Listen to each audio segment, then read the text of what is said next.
Wow! Gising na siya! Ang pala mo nandito sa bahay. Nay, wag ngayon please. Alam mo, bilib din ako sa'yo eh.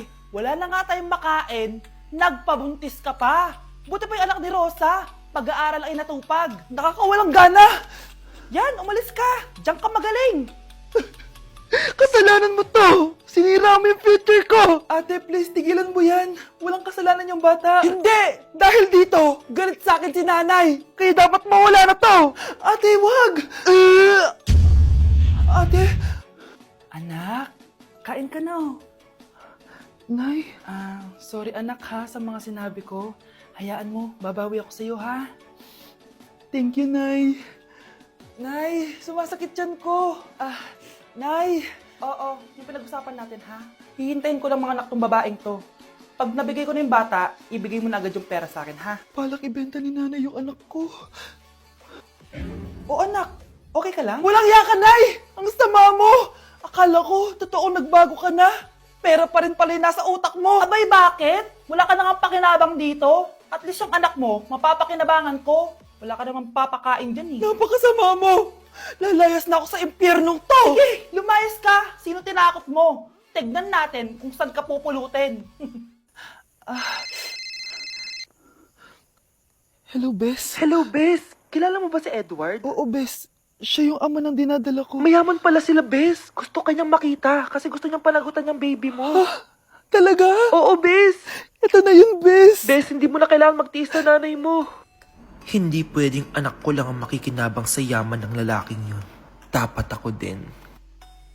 Anak, magpagaling ka lang ha. Nay, ayoko na dito sa ospital. Ang daming may sakit. Kailangan mo nang gumaling, Scarlett. Para makapag-date na tayo ulit. Oo, babe. Magpapagaling ako. Hello. Kamusta na po siya? Doc. Okay naman po siya. Pwede na po ba kami lumabas ng hospital? May bad news ako sa inyo. Nay, bad news daw. Hindi naging maganda yung mga resulta ni Scarlett. 3 araw na lang siyang mabubuhay. Hindi pwede! Ayoko! Ha? Mamamatay na ako! Huwag mo sabihin yun, Scarlett. Magpapakasal pa tayo, di ba? Magkakaanak pa tayo, di ba? Hindi ka mamamatay, anak. Gagawan ko ng paraan. Hindi pwede mamatay anak ko. Hindi pwede mamatay anak ko. Tita, una na po muna ako. Gabi na rin po eh. Sige po. Wala na akong choice. Kailangan kong gawin to. Para sa'yo, anak. O anak, kainin mo muna to para gumaling ka na. Sige po, Nay.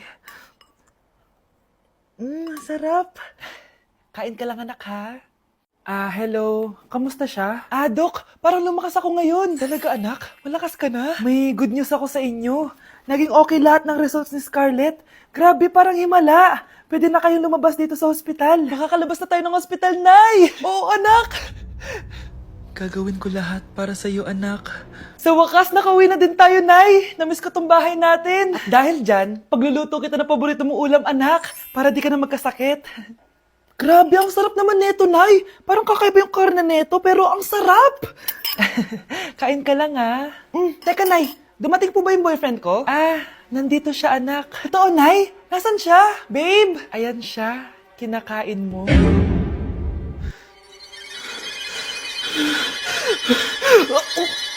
Baby, away tayo. O ano, anak? Puro bebe time na lang? Di ba may exam ka pa bukas? Opo, Nay. Try mo kaya mag-review para di ka puro bagsak. Diyos ko. Sige, Nay. Challenge accepted. Makaka-perfect ako sa exam bukas. Sino nagsabing hindi ko kaya mag-review? Baka Scarlett to. Ba't tumatawag na to?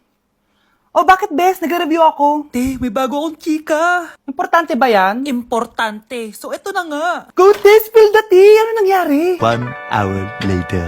Siya. Sige na, Te. Mag-review na talaga ako. Storbo. Saan na ba ako? X, Y...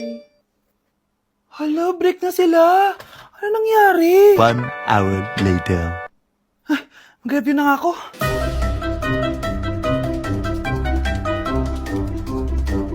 Good morning, anak! Anak, bakit ganitsura mo? Hanay, nag-review ako buong gabi. Akala ko puro numbers lang yung math. Bakit may X and Y? Di bale, anak, gamitin mo tong Radiance Glow Pure Blossom Elixirs ng YOU. Meron tong toner essence at illuminating serum. Ano naman yun, Nay? Ano to? Nakaka-bright, repair, at protekto ng skin. At di lang yun anak, nakaka-reduce to ng oiliness at ng skin texture. Suitable to for all skin types, kaya gamitin mo to para fresh ka bago ka mag-exam. Ay, ang fresh nga! Glass skin, no? Super lightweight at super dali lang pala i-apply nito, Nay. Go na anak, islay mo na yung exam mo. Good morning, class. Ready na ba kayo mag-exam? Sure nang makaka-perfect ako kasi nag-review ako. First question. Kung 5 ang kinain na pizza ni Maria at 2 ang sapatos ni Cardo, gaano kalayo ang Earth sa black hole?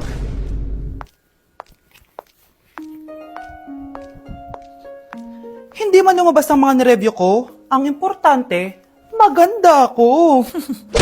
Ang isang 50% po ay mapupunta sa isa niyang anak. Ano? Baka yan yung isa naming anak na nawala? Oo, sa amin na lang yan. Ako! Ako ang isa pang anak ni Ramon. Oh, akala ko bang nawawala yung isang anak ni Ramon? Attorney naman, huwag ka maniwala dyan. May sakit kasi sa utak yan. Wala akong sakit, attorney. Maniwala ka, please. Kailangan ko pa ng sapat na ebidensya para maniwala ako sa'yo. Sige na, babalik na lang ako. Ito na ba yung bagong bahay ng anak ko? Ikaw, babae ka? Sinubukan mo pang agawin sa amin ang kayamanan ng tatay mo? Ang sama nyo, tita! Gusto nyo kunin lahat! Well, hindi naman maniniwala sa'yo si attorney dahil wala kang ebidensya. Tao po, attorney po ito. Nandiyan si attorney. Halika dito. Ayan, ikukulong muna kita dito sa bodega hanggat hindi ko pa nakukuha mga kayamanan. Yes, attorney. Hawak ko na ang 100% ng kayamanan ni Ramon. Nandito na ang titulo, papeles at cheque ng mga kayamanan niya. Ay! Salamat, attorney, ha? Scarlett, hindi ko na alam kung ano nangyayari sa nanay ko. Pero huwag ka mag-alala. Ako bahala sa'yo. Kailangan na matigil tong pinagagawa ni nanay. Tao po. Sino ka? Ako po yung nanay ni Scarlett, yung anak din ni Ramon. Totoo ba to? Pinagsasabi mong babae ka? Kami lang ang pamilya ni Ramon. Attorney, huwag ka magpaniwala dyan. Peke yan. Hindi to peke. Pwede mo ipacheck to sa attorney. Kaya ilabas mo na siya. Kinulong po ni nanay si Scarlett sa bodega. Ha? Anak?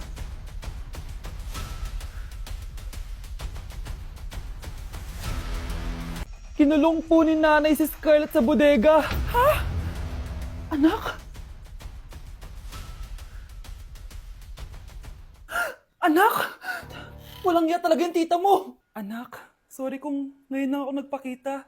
Pinakulong kasi ako ng babaeng yan. Deserve mo makulong. Ikaw ang ikukulong namin dahil child abuse ang ginagawa mo. Ano? At hindi mo na din makukuha ang 50% ng mana. Hindi pwede! Nay, masaya ako na nandito ka na. At hindi na din tayo maghihirap dahil sa pamana ni tatay. Masaya din ako, anak. Siyempre kasama ka dito sa Manta.